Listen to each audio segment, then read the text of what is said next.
Hello everyone, मैं हूं देव। आप लोग देख रहे हैं द रीजनल एक्सप्लोरर। अभी हम और हमारी टीम बिहार एक्सप्लोर कर रहे हैं। बिहार में मिथिला रीजन। आज हम आ गए हैं सखरा भगवती दर्शन करने, जो कि नेपाल के सप्तरी डिस्ट्रिक्ट में स्थित है। और ऐसा कहा जाता है कि और लोग देश विदेश से दर्शन करने के लिए आते हैं। अगर बात नेपाल का करें तो यहाँ इधर काठमांडू तक से लोग यहाँ पे आते हैं दर्शन करने के लिए। और यही बात करें तो जो भी उत्तर बिहार का हिस्सा है, उत्तर बिहार के हिस्सा में जितने भी जिला है, दरभंगा, मधुबनी, सहरसा, सुपौल और बहुत सारे जितना भी खगड़िया, पूर्णिया, जितने भी डिस्ट्रिक्ट है, सभी डिस्ट्रिक्ट से यहाँ लोग आते हैं दर्शन करने के लिए। यहाँ माँ छिन्नमस्तिका भगवती। आज हम इसी मंदिर के बारे में आप लोगों को बताएंगे कि यहाँ का इतिहास क्या है, और बात करेंगे यहाँ के स्थानीय लोगों से भी। और यहाँ ये जो आप तालाब देख रहे हैं, ये तालाब है। यहाँ पे लोग आते हैं, यहाँ पे स्नान करते हैं। स्नान करने के बाद यहाँ पूजा करते हैं। मिथिला रीजन का एक ऐसा मंदिर है जो कि ये नेपाल और भारत के बॉर्डर पे है। अगर आप भारत से आते हैं तो आपको करीब बॉर्डर से 3 से 4 किलोमीटर का सफर तय करनी पड़ती है ये मंदिर आने के लिए। और बहुत ज्यादा भक्तजन जो है भारत से आते हैं नेपाल। और जो भी अगर बात करें हम सहरसा, सुपौल, मधुबनी, दरभंगा या जो भी उत्तर बिहार का जो डिस्ट्रिक्ट है मिथिला रीजन में, तो चाहे कोई नया गाड़ी खरीदे या बाइक खरीदे तो वो इस मंदिर में आके पूजा करने जरूर आते हैं। जो भी ये उत्तर बिहारी लोग ऐसा कह सकते हैं कि नेपाल से ज्यादा लोग भारत का लोग है जो यहाँ आते हैं। और बहुत यहाँ नेपाल गवर्नमेंट ने भी बहुत व्यवस्था किया है और डेवलपमेंट होना चाहिए इस मंदिर का। और ज्यादा से ज्यादा डेवलपमेंट होना चाहिए जिससे कि यहाँ के इकोनॉमी में और ग्रोथ आए। और ये जो आप देख रहे हैं इस तालाब में बोटिंग का भी सुविधा है। यहाँ मतलब डेली एक न एक खस्सी का बलि प्रदान होता ही। मतलब अगर ऐसा कहा जाता है कि कहीं न कहीं से बहुत सारा 5-10 बलि प्रदान यहाँ डेली का है। लेकिन अगर ऐसा कहा जाता है कि अगर यहाँ कोई एक भी लोग अगर नहीं आते हैं बलि, मतलब वो चढ़ावा लेके बलि प्रदान के लिए, तो ऐसा कहा जाता है कि यहाँ का जो पंडित जी है वो लोग खुद यहाँ बलि प्रदान करते हैं। और ऐसा कहा जाता है कि ऐसा कोई भी दिन नहीं है जो यहाँ बलि प्रदान ना होता हो। बात करें नवरात्रि का, तो नवरात्रि में 7वीं, 8वीं और 9वीं को यहाँ करीब 20 से 25 हजार खस्सी का बलि प्रदान, ये मैक्सिमम आंकड़ा है। मिनिमम 10-15 हजार तो नवरात्रि में 7वीं के बाद बलि प्रदान होना यहाँ पे तय है। ये जो देख रहे हैं अभी तो यहाँ कुछ भीड़ नहीं है। लेकिन जब बात करें दुर्गा पूजा में इतनी भीड़ होती है। ये जो आप देख रहे हैं, ये जो तालाब का आप चारों ये जो देख रहे हैं एरिया, तो दुर्गा पूजा में स्पेशली बहुत भीड़ होती है यहाँ पे, बहुत भीड़। अगर आप दर्शन करने के लिए आते तो आपको कम से कम 8 से 10 घंटा लगेगा दर्शन करने में। स्पेशली नवरात्रि का बात कर रहा हूँ। ये जो आप देख रहे प्रॉपर, ये चारों साइड भक्तजनों की लाइन होती है यहाँ पे। और ये ऐसे लाइन लगी होती है। और ऐसे यहाँ पे ये भी गवर्नमेंट ने ये भी व्यवस्था कर रखी है कि ये दो फ्लोर बना दिया गया है कि एक लाइन नीचे जाएगी और एक लाइन ऊपर से जाएगी। और नेपाल के इकोनॉमी में भी इस मंदिर का बहुत बड़ा योगदान है। ये जो आप तालाब देख रहे हैं, ये तालाब का बहुत मानता है कि जब हम इस पे रिसर्च कर रहे थे तो पता चला कि जितना भी बलि प्रदान होता है उस सारे बलि प्रदान का जो रक्त होता है तालाब में जाता है। और प्रॉपर ये ऐसा लग ही नहीं रहा है कि मतलब इस पानी में कोई मतलब प्रॉब्लम हो या फिर कुछ हो। तो ऐसा मतलब मैं इस बात का इसलिए जिक्र कर रहा हूँ क्योंकि ऐसा कहा जाता है कि एक बार सभी ने डिसाइड किया कि रक्त नहीं जाना चाहिए इस तालाब में बलि प्रदान का। तो ऐसा कहा जाता है कि यहाँ अनहोनी होना। फिर यहाँ सभी ने निर्णय लिया कि नहीं, रक्त का भी बहाव इसी तालाब में ही होना चाहिए। और इससे कोई 20-25 हजार बलि प्रदान होती है। उससे भी इसमें कोई अंतर नहीं है, वैसा का वैसा ही कहा जाता है कि इसमें बहुत शक्ति है। इसका जो ये पानी है इसमें कोई मतलब ये नहीं है कि बिल्कुल बिल्कुल देवं स्वच्छ। हम यहाँ के पंडित जी से भी बात करेंगे कि यहाँ का इतिहास क्या है, यहाँ का नाम। पंडित जी ये बताइए कि इस मंदिर का इतिहास क्या है। ये सबसे पहले चौथो शताब्दी का ये माता का प्रतिमा है। 14वीं शताब्दी का राजा शक्र सिंह के हाथ से ये माता स्थापित हुई है। ये स्थानीय राजा थे ये। पहले शुरू में आपको मुगल समय की बात है। अच्छा। जिस समय में हिंदू धर्म का खंड विखंड करने के लिए भारत से उत्तर दिशा की ओर चल पड़े। अच्छा। उस समय में ये माता भी उसके खंड विखंड में पड़े और नेपाल भीतर में भी बहुत मूर्ति सबको खंड विखंडित किया। अच्छा। वही उसी क्रम में यहाँ से लगभग 25 किलोमीटर दूरी पे एक राजा शक्र सिंह का राज दरबार था। अच्छा, इसी यहाँ से नेपाल की ओर। अच्छा। वहाँ भी उनका राज जो है सो तहस नहस कर दिए। वहाँ ये माता स्वप्न दिए उनको, हे राजकुमार आप अपना खड्ग लेकर दक्षिण की ओर प्रस्थान करो, जहाँ तुम्हारे हाथ से खड्ग गिर जाएगा वहाँ अपना स्थान अपना राज कायम करना। आते आते यहीं पे उनका खड्ग गिर गया। अच्छा, जब वो राजा आए तो यहाँ पे उनका खड्ग गिर गया। ठीक है। खड्ग गिरने क्रम में आपको ये पूरा जंगल था, घनघोर जंगल था। उस जंगल साफ करने के क्रम में पोखरी और ये माता का प्रतिमा उनको मिला। अपने कुल देवी के हिसाब से अपनी पूजा करने लगा। उसके बाद साफ क्रम में ये माता मिली उनको, ये पोखरी मिला तो माता का अपना पूजा पाठ करने लगा। पूजा पाठ करने के क्रम में उन्हीं के नाम से, उसका नाम था राजा शक्र सिंह, आई भगवती का नाम दिया शक्रेश्वरी। तो सिर नहीं है इनका। हाँ, ऐसे आ रहे थे तो पता चला कि ये नीचे से प्रकट हुई है ये मूर्ति और इसका सिर नहीं है। तो इसका क्या मतलब है ये? वही मुगल के समय में माता का जो मूर्ति खंड विखंड हुआ, उसी समय में माता का जो मुरी है, सर है, ये पोखरी में है। अच्छा। ये पोखरी किसने खनवाया इसका वास्तविक इतिहास नहीं है। अच्छा, ये अपने आप जब राजा आए जंगल में तो पोखर पहले से था? हाँ, पहले से था। अच्छा। तो उसी क्रम में ये विद्वान सब आया, ये पोखरी है किसने खनवाया, तो यहाँ पता चला रिसर्च के क्रम में ये इंद्र भगवान सब ये पोखरी में जग किया था। अच्छा। ये वही कुंड है। अच्छा, इंद्र भगवान स्वयं इस पोखरी में यज्ञ किए थे। वही कुंड है ये, वो लोग रिसर्च में किया। माता का जो वास्तविक प्रतिमा में जो रूप है, यहाँ से सर नहीं है और कालिका के रूप में है। पैर में महिषासुर का वध यही माता ने किया है। अच्छा। पर पैर में स्पष्ट है महिष का मुड़ी और महिषासुर राक्षस का प्रतिमा। अच्छा, अभी भी है? अभी भी है। तो ऐसा कहा जाता है कि यहाँ का जो बाद में मतलब ये जो घर से ऊपर ये चांदी का बना के दिया गया, इसके पीछे क्या है? पहले ये निजी गुठी है, हम लोग नेपाल में बोलते हैं इसको। अच्छा। अच्छा। ये एक आदमी एक परिवार ये 14 बीघा जमीन इस मंदिर में दान दिया। अच्छा, एक परिवार यहाँ का जो स्थानीय निवासी वो 14 बीघा जमीन दान किए। ठीक है। तो उन्हीं के बाप दादा विशेष पूजा के समय में एक तो चांदी का मुकुट बनवा के यहाँ लगाने के लिए दिए। तो उस समय में विशेष पूजा में लगता था। उसके बाद यहाँ भेला हुआ आदमी जमा हुए, प्रत्येक दिन लगने लगा चांदी। तो और पंडित जी ये बताइए कि यहाँ का बलि प्रदान भी बहुत मतलब भव्य मनाया जाता है नवरात्रि में, ऐसा हमें पता चला। तो इसमें इसके पीछे क्या कहानी? में यहाँ माता में क्या है, आपको यदि किसी का संतान नहीं हो रहा है, अच्छा, दुनिया से थक चुका है, चाहे उसका 60 बरस उम्र हो, 80 बरस उम्र हो, ये माता के यहाँ आते हैं, माता से फ्लैश करते हैं। उनका बाबा लोग जंतर बना के दे देते हैं, पोखरी का पानी पिलवा देते हैं। उसका 1.5-2 साल में वो मन्नत जो है उसका पूरी हो जाती है। वही कोबला करते हैं, माता हमको यदि संतान हो जाएगा तो हम आपको आके यहाँ छागर का बलि प्रदान करवाएंगे, आपको भोग लगवाएंगे। तो मतलब सिर्फ संतान के लिए यहाँ मन्नत मांगते हैं लोग बलि प्रदान का, कि कोई भी काज? कोई भी काज। अच्छा, कोई भी कार्य। विशेषता ये है। अच्छा, विशेषता यहाँ का ये है कि अपने संतान के लिए लोग यहाँ मन्नत मांगते हैं, बलि प्रदान करेंगे। ठीक है।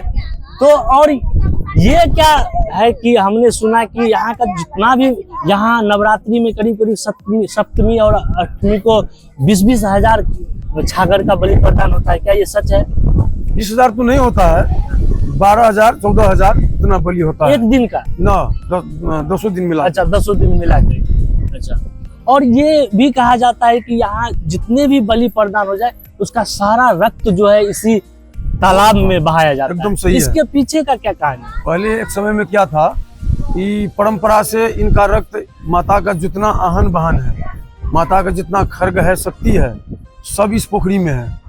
उनका भोजन है रक्त। अच्छा, तो एक समय में वैष्णव लोग यहाँ, वैष्णव धर्म का लोग यहाँ आते थे, वो बंद करवा दिए। क्या किए, इसमें कैसे स्नान करेंगे, इसमें तो रक्त जाता है। तो वो जो है सो अपना यहाँ गांव का लोग बोला ना, ये इसमें से कनेक्शन हटा के इधर भी एक तालाब है, इसमें कनेक्शन कर दिए। 1 महीना में ये कितने दिन पहले का बात है? ये लगभग आपको 12-14 वर्ष हो गया। अच्छा, 12-14 वर्ष। हाँ, तो फिर क्या हुआ? फिर उसमें रक्त का कनेक्शन कर दिया। उसके बाद यहाँ पोखरी में डूबने लगा, लगभग 60 यहाँ घटना होने लगा। अच्छा, 1 महीना में 6-7 पोखरी में डूब गया।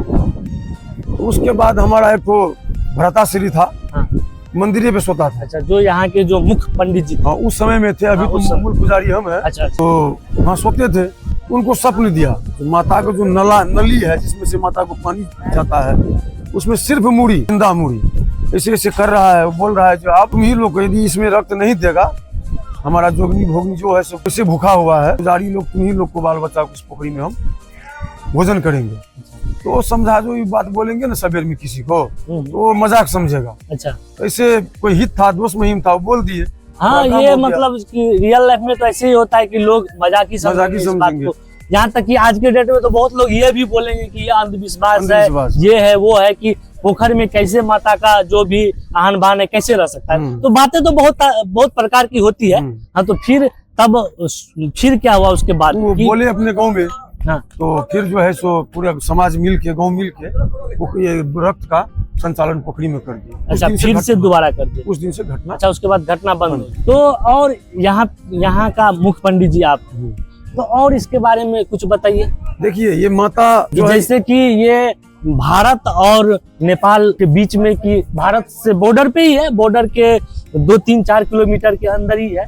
तो बहुत श्रद्धालु जो है, मतलब इंडिया से भी आते। तो इस पे क्या मतलब, जैसे कि आपको इंडियन गवर्नमेंट की तरफ से इस ट्रस्ट में कभी कोई फंड या कोई सुविधा मिलती है या नहीं? अभी तक तो नहीं मिला है। एक समय की बात है, आपका भारत का केंद्रीय रेल मंत्री ललित नारायण मिश्रा जी थे, तो ये मंदिर उन्हीं ने बनवाया है। अच्छा, ये मंदिर उन्हीं ने बनवाया? उसी समय में ये मंदिर पहले टीन का था। अच्छा, छोटा मंदिर था।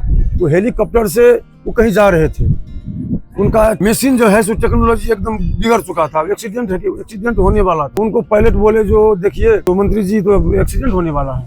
तो ऊपर से नीचे देखा तो एक मंदिर देखा इनको। तो बोले, हे माता, आप जो भी देवता हो, यदि हम बच जाएंगे तो आपको मंदिर हम बनवा देंगे।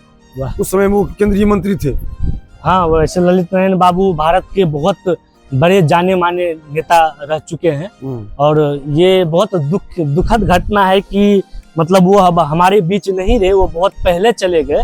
लेकिन अगर होते तो आज हमारे बिहार का कुछ और स्थिति था। खैर, ये अलग मुद्दा है, कभी और इस पे बात करेंगे। वो बच के हाँ, पुनः फिर ये माता के दरबार में आए।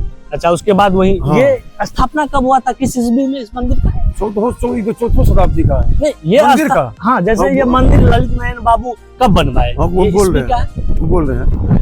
तो वो आए पहले, एक ताला जो है, ये जो व्हाइट वाला देख रहे हैं, फर्स्ट ताला। अच्छा, ये फर्स्ट, हाँ, व्हाइट। उसमें अभी भी रेल का पटरी जो है, अभी भी मंदिर में पिलर समय दिए हैं। अच्छा, हाँ, पहले के जमाना में ऐसा होता था कि सपोर्ट के लिए रेल का पटरी यूज किया जाता था। उसके बाद ये कब बना, ये सेकंड थर्ड फ्लोर? 2000, हम तो नेपाली डेट जानते हैं। हाँ, या तुम नहीं? हाँ, कोई बात नहीं, बताइए। 2044 साल में राजा वीरेंद्र सरकार, जिनका स्वर्गवास हो गया, उनका सवारी हुआ यहाँ पे। अच्छा, तो वो जो है सो 3 ताला 2044 साल में वो बनवाया। और अभी ये नेपाल में कौन सा साल चल रहा है? अभी 2080 चल रहा है। अच्छा, 2080 चल रहा है। तो करीब ये 36 साल पहले की बात है। जी। ये ललित बाबू ये धर्मशाला भी बनवाया। अच्छा, ये धर्मशाला ललित बाबू बनवाया एकदम। आपको दिखाएंगे कि आगे दर्शन भी कराते हैं मैया का।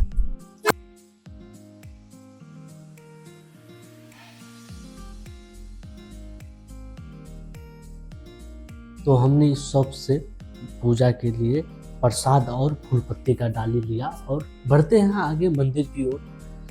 ये जो सामने में आप जितना भी ये शॉप देख रहे हैं, सभी में पूजा के लिए प्रसाद और फूल पत्ते का डाली ले सकते हैं और का स्टॉल दोनों साइड लगा होता है। अब ये सामने में जो लिखा हुआ, ये जो बैनर लगा, उस पर नेपाली लैंग्वेज में भी लिखा गया है। तो बढ़ते हैं आगे की ओर, और जैसे जैसे हम मंदिर की ओर बढ़ रहे हैं तो सामने ये जो आपको तालाब दिख रहा है, उस तालाब में लोग स्नान करते हैं। स्नान करने के बाद पूजा पाठ करने आगे जाते हैं, और ऐसा कहा जाता है कि इस तालाब में स्वयं भगवान इंद्र यज्ञ करवाए थे। और फिर बढ़ते हैं फिर आगे, फिर हम मंदिर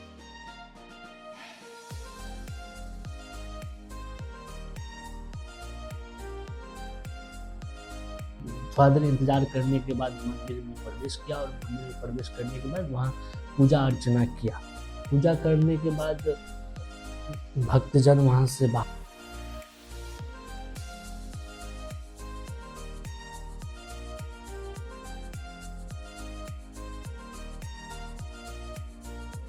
निकलते, तो बाहर निकलने के बाद वहाँ पे सभी भक्तजन बारी बारी नारियल तोड़ते हैं। और ये जो आपको ये जो चुंदरी का गांठ दिख रहा है आपको बहुत सारा, ये सभी श्रद्धालु भक्तजन आते हैं और पूजा करने के बाद यहाँ पे चुंदरी में गांठ बांध के अपना मन्नत मांगते हैं। और हमने भी यहाँ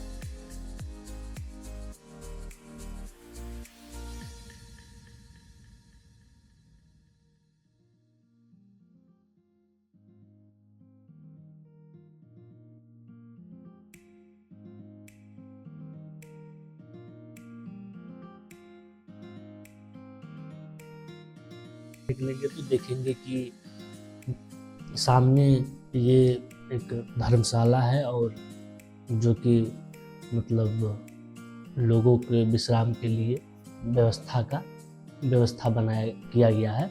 और जैसे आप बाहर जाएंगे तो और बहुत सारे मंदिर हैं। शनि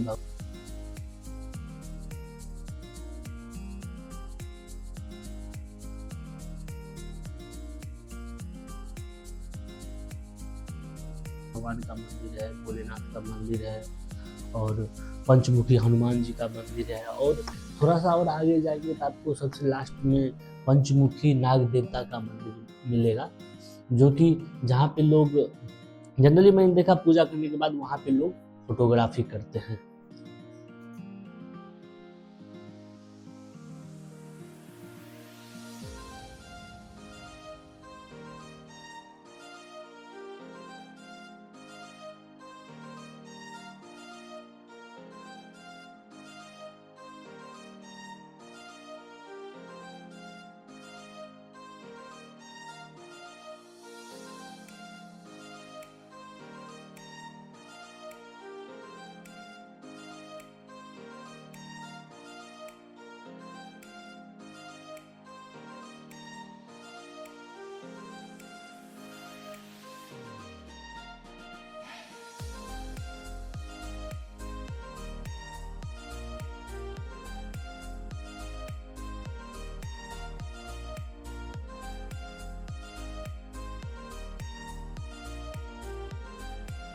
कॉल करके ठार हो।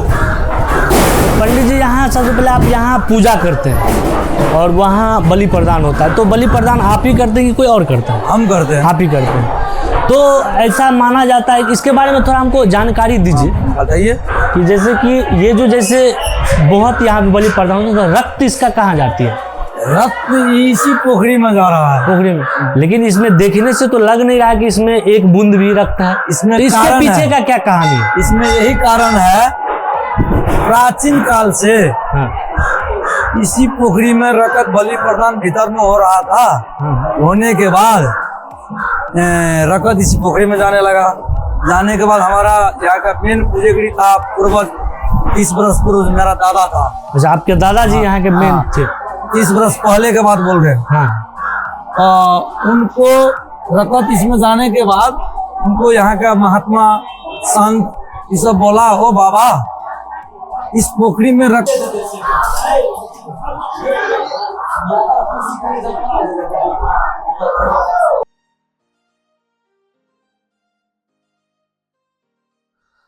अगर आप लोगों को ये वीडियो पसंद आया हो तो लाइक करें, शेयर करें, और ऐसे ही रीजनल चीज़ें देखने के लिए हमारे चैनल को सब्सक्राइब करें। अगर आप हमारे फेसबुक पेज पे ये वीडियो देख रहे हैं तो हमारे पेज को फॉलो करें। धन्यवाद।